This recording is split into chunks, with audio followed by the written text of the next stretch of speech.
नमस्कार, आप देख रहे हैं नेक्स्ट 9 न्यूज और मैं हूं आपके साथ मनीष कुमार सैनी। बिहार में शुक्रवार को बेलागंज पहुंचने के बाद तेजस्वी यादव ने विरोधी दलों पर कहीं ना कहीं हमला बोल दिया और ऐसे में अब जिस तरह से बिहार के अंदर 4 विधानसभा सीटों पर उपचुनाव की तैयारियां तेज हो चली हैं, तो एक तरफ प्रशांत किशोर मैदान में उतरते हुए नजर आ रहे हैं, तो वहीं दूसरी तरफ अब तेजस्वी यादव भी एक्टिव मोड में नजर आने लगे हैं। भारतीय जनता पार्टी भी कहीं ना कहीं अब मैदान में उतरती हुई नजर आ रही है, क्योंकि लोकसभा चुनाव के बाद से ही बिहार के अंदर उपचुनाव को लेकर सियासत गरमाती हुई नजर आई, लेकिन 4 विधानसभा सीटों पर होने वाले उपचुनाव में किस तरह के समीकरण बनेंगे, ये एक बड़ा सवाल इस वक्त बिहार की राजनीति में उठता हुआ नजर आ रहा है। और ऐसे में 4 विधानसभा सीटों पर उपचुनाव के बाद ही बिहार के आगामी विधानसभा चुनाव की रूपरेखा और रणनीतियां तैयार की जाएंगी। इसमें कौन सी पार्टी सबसे ज्यादा सीटें हासिल करने में कामयाब होती हुई नजर आती है, कौन सी पार्टी अपनी जीत का परचम लहराती हुई नजर आती है,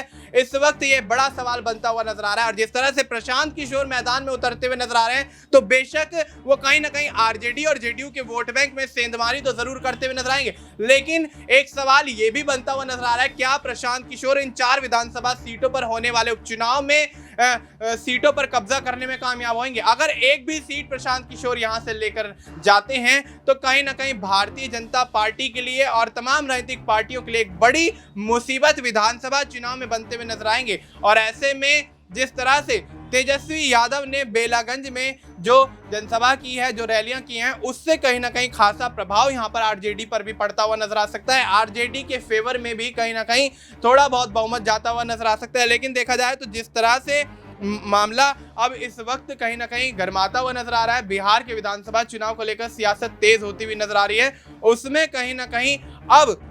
जो इनके चुनावी परिणाम आएंगे उसके आधार पर ही बिहार का विधानसभा चुनाव लड़ा जाएगा। देखना दिलचस्प होगा किस तरह से बिहार के अंदर होने वाले 4 विधानसभा सीटों पर उपचुनाव में समीकरण बनते हुए नजर आते हैं। अब बिहार के विधानसभा चुनाव को लेकर किस तरह से तमाम राजनीतिक पार्टियां तैयारियां करती हुई नजर आती हैं। फिलहाल आपको इस मुद्दे पर क्या कुछ लगता है, आप अपनी राय हमें कमेंट करके बता सकते हैं। बाकी देश और दुनिया से जुड़ी तमाम जानकारी के लिए आप देखते रहिए नेक्स्ट 9 न्यूज।